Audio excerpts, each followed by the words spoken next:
My phone pinged as I was signing Leo out of daycare. I glanced at the screen, expecting a routine message from my husband about dinner plans. Moving to Spain with Jackie. I've transferred our savings to my private account. Good luck paying rent. My hands froze mid-signature. Leo tugged at my sleeve, oblivious to how our lives had just imploded. "Mommy, did you bring my dinosaur snacks today?" I forced a smile, completed the sign-out sheet, and typed a response while my mind screamed in disbelief. "Thanks for the update." 3 words that masked the hurricane of emotions threatening to overwhelm me. Jackie was his administrative assistant. Our savings represented 8 years of careful planning and sacrifice. The rent on our Chicago apartment was due in 3 days. My name is Suzanne Mitchell, 37 years old, mother to 4-year-old Leo, and apparently soon-to-be ex-wife of David Mitchell, who had just abandoned us with the casual cruelty of a text message. What I wanted was painfully simple: stability for my son, the dignity of financial security, and the chance to build a life not constantly undermined by David's impulsive decisions. Standing in my way was the immediate crisis of survival: how to keep a roof over our heads when our savings account had been pillaged. "Where's Daddy?" Leo asked as we walked to the car, his small hand trusting in mine. "Is he making spaghetti tonight?" "Daddy's on a trip," I answered, the first of what would likely be many carefully constructed half-truths. "We'll have pizza instead." At home, I tucked Leo in front of his favorite cartoon while I called the bank. The polite representative confirmed my worst fears. David had indeed transferred the entire balance, $42,731, from our joint savings to an account under his name only. Since both our names were on the joint account, there was nothing they could do. It wasn't technically theft in the eyes of the banking system. I opened our checking account online, hoping David had overlooked our day-to-day funds. The balance read $347.12. Our rent was $2,200. As the reality of our situation sank in, my phone lit up with a call from David's mother, Beatrice. "Suzanne, what have you done?" she demanded without preamble. "David says you're refusing to let him see Leo." I struggled to process her words. "What? David just told me he's moving to Spain. He's cleaned out our accounts." "Don't lie to me," she snapped. "He showed me the text messages. You're threatening to keep Leo from him unless he pays you more alimony. I've raised a better son than that, and he won't be bullied." As Beatrice continued her tirade, a sickening realization dawned. David wasn't just abandoning us. He was actively creating a fictional narrative where I was the villain. And based on the conviction in his mother's voice, she believed every word. This wasn't just about survival anymore. It was about truth, justice, and my son's future. David and I met 9 years ago at a publishing conference in New York. I was an ambitious editor at Horizon Books, while he was working in marketing for a rival publisher. He pursued me with the same charismatic intensity that initially made him successful in his career: handwritten notes, thoughtful gifts, ambitious date plans. Within 6 months, we were married in a small ceremony overlooking Lake Michigan. The first years were good ones. We moved to Chicago for my promotion to senior editor, and David easily found a marketing position at a local firm. We bought a modest condo, traveled occasionally, and planned for our future. When Leo was born 4 years ago, we agreed I would take a step back from work to focus on motherhood while David's career supported us. I transitioned to freelance editing, working from home around Leo's schedule. The shift in our financial dynamic coincided with subtle changes in David's behavior. Small expenses would appear on our credit card without explanation. He began working later, citing the need to make up for your reduced income. His mother, who had always viewed me as somehow beneath her son, became more involved in our lives, often undermining my parenting decisions when she visited. "Leo needs a firmer hand," she would say, while David remained silent. "Suzanne is too soft with him."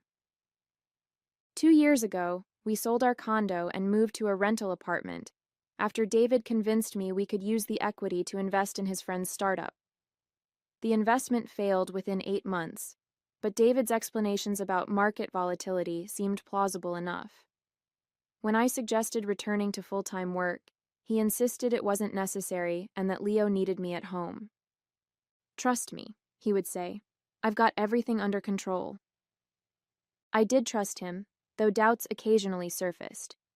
Like when I discovered receipts for dinners on nights he claimed to be working late, or when he became defensive about his phone, keeping it face down and taking calls in another room.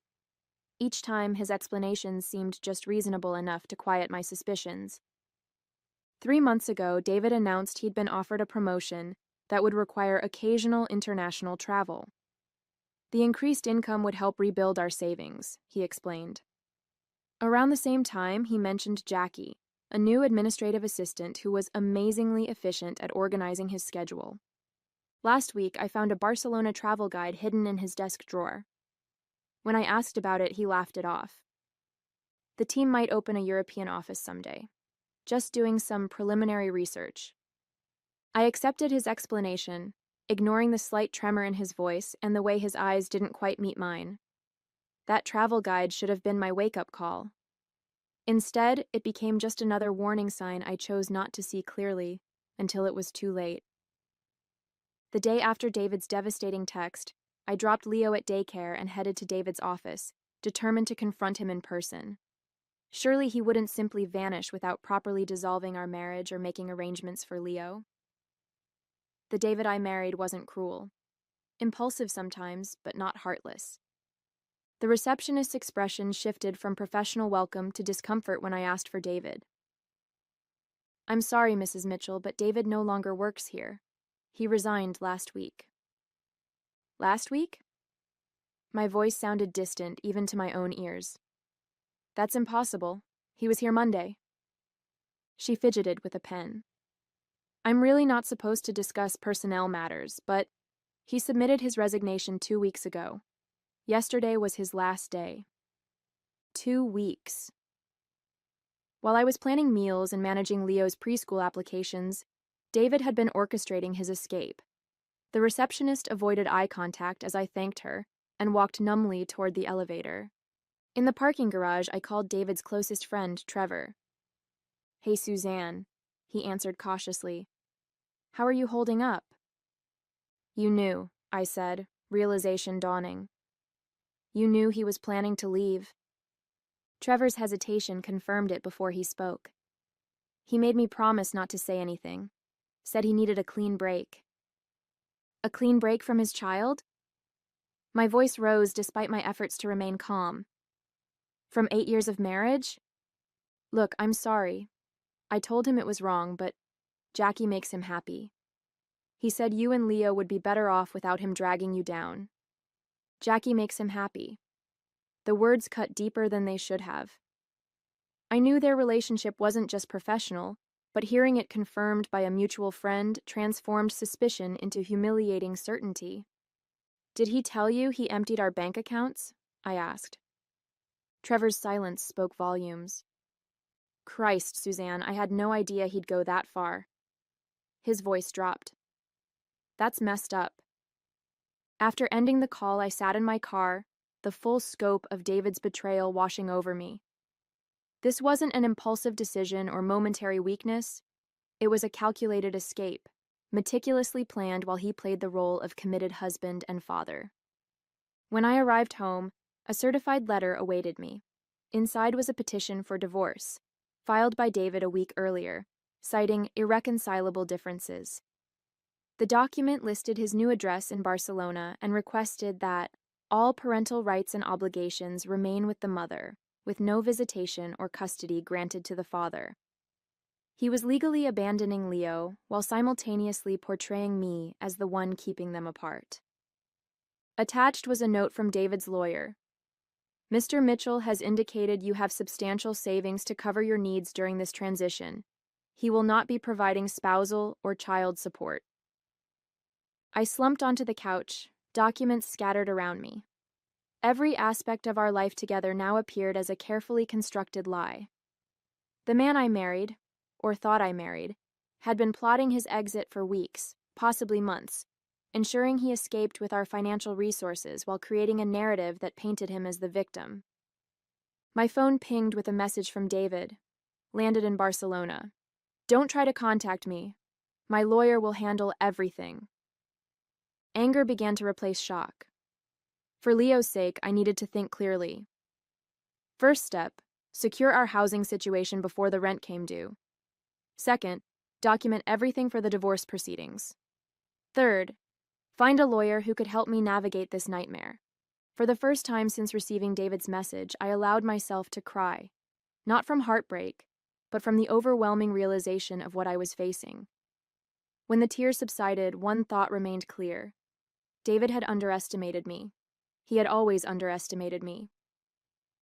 3 days after David's departure, I sat across from Vivian Aguilar, a divorce attorney recommended by a college friend.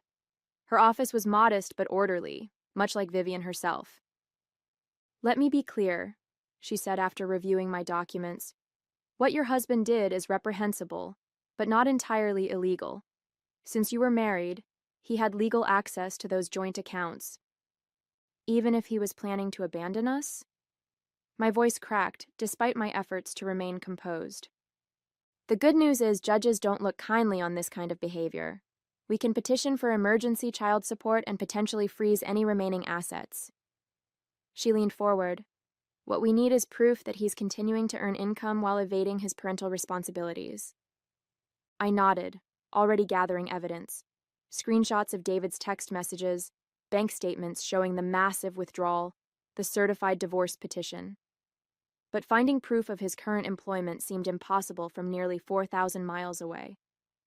That evening, desperate for short-term solutions, I called my parents in Michigan. They immediately offered to cover my rent and basic expenses until the legal situation improved. "We'll be there tomorrow," my mother said firmly. "You shouldn't be alone right now." Her support loosened something tight in my chest. With Leo safely tucked into bed, I turned my attention to David's abandoned desk. I needed any documentation that might help my case: tax returns, employment contracts, anything that proved his income potential and obligations to Leo. In the bottom drawer, beneath a stack of old warranties, I found a sealed envelope addressed to David's mother. Curiosity overrode my hesitation. Inside was a birthday card and a handwritten note. "Mom, thanks for helping with the Barcelona apartment deposit. Jackie and I can't wait to show you our new place when you visit in May. We couldn't have made this happen without your support. Love, David." The date on the card was from 3 months ago, around the time David had first mentioned his promotion. Beatrice hadn't just known about his plans, she had financially supported them. With shaking hands, I photographed the card and note, then continued searching. Tax returns, investment statements, our marriage certificate. I organized everything methodically. In his email drafts folder on our shared computer, I discovered an unsent message to Jackie with an attached resume, listing his new position at Meridian Global Barcelona, with a start date just 2 days after his text to me. Armed with this crucial evidence, I met with Vivian again. She reviewed everything, her expression growing increasingly determined. "This is exactly what we needed. We can file for emergency orders today: child support, freezing of marital assets, and potentially even an order for him to return to the jurisdiction." Hope flickered for the first time since David's text. What happens next? First, we file the emergency motions. Then, we depose Beatrice about her involvement. If David has started working in Spain while abandoning his child, we'll make sure the court understands exactly what happened. The following day, buoyed by this progress, I received a message from David's lawyer: an offer of $5,000 in full settlement of all claims. "They're testing your desperation," Vivian advised when I forwarded it to her. "Don't engage." That night, I received a direct message from David: "Take the settlement, Suzanne. You won't get more, and fighting will just drain what little I've offered. Be reasonable for once." His condescension ignited a quiet fury. I didn't respond, but I saved the message as evidence of his attitude toward his responsibilities. 2 days later, we secured an emergency hearing date. That same afternoon, I received an unexpected call from Jackie's ex-roommate, Bethany, who had discovered my contact information in Jackie's abandoned belongings. I thought you should know what they were planning, Bethany said, her voice hesitant. Jackie's been talking about this for months, how they were going to start fresh in Spain without any baggage.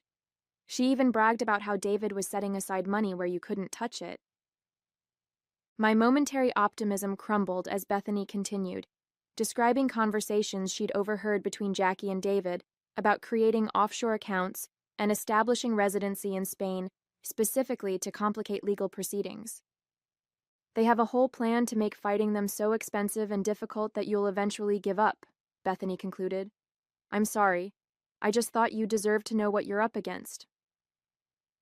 The morning of our emergency hearing, I woke to another text from David. I hear you're dragging Mom into this. Bad move, Suzanne. Drop this now, or I'll make sure you regret it. His threat strengthened my resolve. In the courthouse, Vivian and I waited outside the assigned courtroom, reviewing our presentation one final time. The doors opened and David's lawyer emerged, a polished man in an expensive suit who exuded confidence. Mrs. Mitchell, he nodded curtly. Mr. Hoffman, representing David Mitchell. Before I could respond, an unexpected figure appeared behind him. Beatrice, immaculately dressed and wearing the same disapproving expression she'd directed at me for years. You should be ashamed, she hissed, ignoring Vivian's warning hand on my arm. Trying to extort my son when you're the one who drove him away. Mrs. Mitchell, Vivian interjected smoothly. Since you're here, I should inform you that we'll be calling you as a witness regarding your financial support of your son's abandonment of his family. Beatrice's face paled slightly, but she maintained her composure. I have no idea what you're talking about. The hearing proceeded with clinical efficiency. The judge listened to both arguments, reviewed our evidence of David's withdrawal of funds and new employment, and granted our emergency motions. David would be required to provide immediate child support and return a portion of the marital assets while the case proceeded. It felt like a significant victory, but Beatrice's unexpected appearance troubled me. Why had she flown to Chicago for a routine emergency hearing? That question was answered the next day when I received a call from an unknown international number. Is this Suzanne Mitchell? A woman's accented voice inquired. Yes, who's calling? My name is Lucia Vega, HR Director at Meridian Global Barcelona. I'm calling about your husband, David Mitchell. My heart raced. Yes? We received your email about his employment situation. I wanted to inform you that Mr. Mitchell no longer works for Meridian Global. He was terminated yesterday. I frowned in confusion. I didn't send any email. There was a pause. Someone using your name sent documentation showing Mr. Mitchell was involved in a custody dispute and had pending legal issues in the United States. Company policy requires disclosure of such matters during the hiring process. The realization hit me. Beatrice. She had impersonated me to sabotage David's employment, ensuring he couldn't comply with the court's support order. It was a calculated move to undermine the judge's ruling and validate David's claim that he couldn't afford to support Leo. Ms. Vega, I did not send that email. Could you forward it to me? Minutes later, I was staring at a message allegedly from me, filled with distorted half-truths about David's situation and threatening the company with legal action if they continued employing him. The email included copies of our personal documents, some of which I'd only recently gathered from my attorney. My apartment had been untouched, which meant only one person could have accessed those documents, Beatrice, during her visit to support me after David left. I immediately called Vivian, who validated my suspicions. This is identity fraud and interference with a court order. We need to document everything and file additional motions. While we were developing this new strategy, my phone rang again. David, calling directly for the first time since his departure. You vindictive bitch, he snarled without preamble. You got me fired? After everything I offered you? It wasn't me, David. It was your mother. His momentary silence confirmed he recognized the possibility. That's absurd. Why would she do that? To make you look unable to pay support, to undermine the court order. to turn you further against me. You're lying, he said, but uncertainty had crept into his voice. Mom would never... Check your emails. Look at the documents that were sent. Those were in my apartment until your mother visited last week. The line went silent for several seconds. I'll call you back, he finally said. 10 minutes later, my phone pinged with an email from David containing a bombshell, a series of text messages between him and Beatrice revealing a disturbing truth. This wasn't just about David leaving, it was about eliminating me from the picture entirely. Once you're established in Spain, Beatrice had written 3 months earlier, we can work on getting full custody of Leo. With Suzanne's history of depression after his birth, we can make a case that she's unstable. My postpartum depression, which I'd fought through with therapy and David's apparent support, had been weaponized against me all along. The revelation of Beatrice and David's long-term plot to gain custody of Leo transformed the battlefield. This wasn't merely about financial survival anymore. It was about protecting my son from people who viewed him as a possession to be claimed rather than a child to be nurtured. Vivian immediately filed additional motions documenting Beatrice's identity fraud and the conspiracy to manipulate custody arrangements. We also reported the identity theft to the police, creating an official record of Beatrice's illegal actions. We've strengthened our position considerably, Vivian assured me. But David still has the advantage of physical distance and most of your marital assets. I knew we needed something more. Undeniable evidence that would convince a judge to freeze all of David's assets and potentially compel his return to the United States. The text messages proved conspiracy, but not the location of our missing savings. In a moment of inspiration, I contacted Trevor again. I need your help, I said without preamble. For Leo's sake. Trevor's guilt over his silent complicity in David's plans made him receptive. What do you need? Information. David must have told you more about his financial arrangements, where he was moving the money, how he planned to support himself in Spain. There was a long pause. He mentioned an account in the Cayman Islands, said his mom helped him set it up years ago for tax purposes. I didn't think much of it at the time. Did he mention the bank name? Any details at all? First Caribbean International, I think. Look, Suzanne, I'm sorry I didn't say anything sooner. I never thought he'd leave Leo completely. This new information gave us a starting point, but we needed details. Account numbers, transfer records, anything that would concretely tie David to hidden assets. I remembered that David had always used variations of the same password for his accounts, generally involving Leo's birth date and our anniversary. With trembling fingers, I tried accessing his cloud storage using the most likely combination. To my shock, it worked. Inside were folders meticulously organizing his escape, screenshots of transfer confirmations, correspondence with Beatrice about the offshore account, even a document titled Custody Strategy, outlining their plan to paint me as an unstable mother once Leo was brought to Spain. I immediately forwarded everything to Vivian, who called back within the hour, her voice tense with controlled excitement. This is exactly what we needed. I'm filing for emergency orders freezing the Cayman account and requesting international enforcement. 2 days later, we received our first major victory. The judge granted our motion to freeze David's offshore account pending further investigation. David's lawyer immediately filed a counter motion accusing me of illegal hacking, which momentarily threatened our progress. Then came the unexpected complication. Jackie called me directly. Suzanne, we need to talk, she said, her voice lacking its usual confidence. David's falling apart here. That's not my concern anymore. Please, she insisted. He's talking about flying back to Chicago to fix things with you directly. I'm worried about what he might do. A chill ran through me. David had never been physically violent, but his current desperation made him unpredictable. Why are you telling me this, Jackie? Because this isn't what I signed up for. He promised a fresh start, not a man obsessing over his ex-wife and hiding money from me too. Her words caught me off guard. He's hiding money from you? He has another account I just found out about. After the judge froze the Cayman account, He told me we'd be fine because he has backup funds his mother doesn't even know about.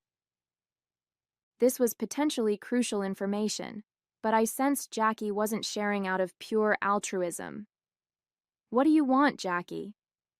"Protection," she said simply. "When David finds out I've talked to you, he'll turn on me too. I need assurance that I won't face legal consequences for my role in this. I can't promise anything without consulting my attorney." "Then figure it out quickly," she replied, "because David booked a flight to Chicago for tomorrow. And Suzanne? He seemed different when he told me. Scary different." After consulting with Vivian, we crafted a proposal: immunity for Jackie in exchange for complete documentation of all accounts and a sworn statement about David and Beatrice's conspiracy. Jackie agreed immediately, sending bank statements showing a second account in Liechtenstein containing the bulk of our marital assets, over $200,000.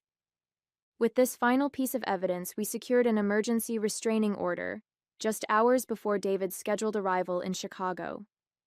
When his plane landed, airport security would be waiting.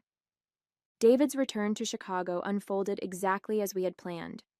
Airport security detained him upon landing, serving him with both the restraining order and court summons for an emergency hearing the following morning. His phone call to me from the airport security office vibrated with barely controlled rage. "What the hell is this, Suzanne?" "I came back to work things out." "With a one-way ticket and no hotel reservation?" I countered, Jackie's intelligence having proved accurate.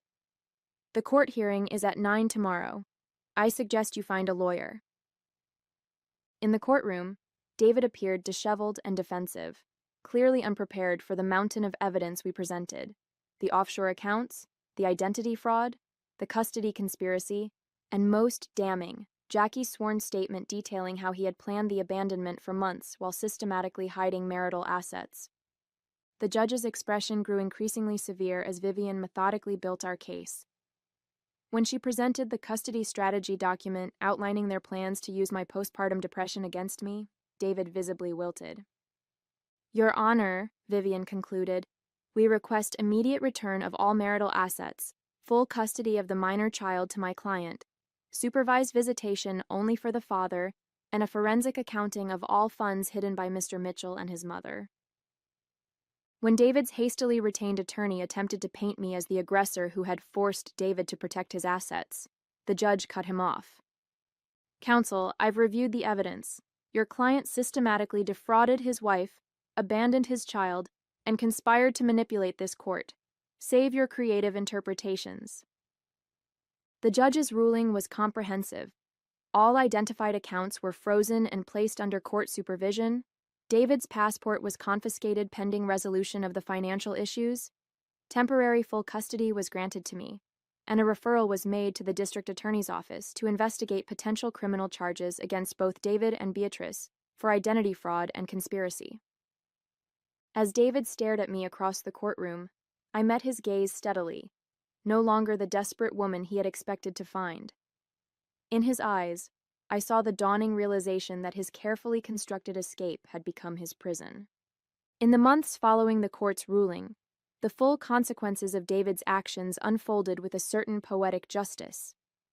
The forensic accounting uncovered not just our marital assets, but additional funds Beatrice had hidden for tax purposes. Both faced civil penalties. Beatrice was also charged with identity fraud for impersonating me to Meridian Global. David's attempts to rebuild his life in Chicago floundered. His industry reputation was tarnished by the public court records detailing his abandonment and financial dishonesty. Jackie returned to Spain alone, her immunity agreement having served its purpose for both of us. The divorce finalized with terms heavily favoring me and Leo.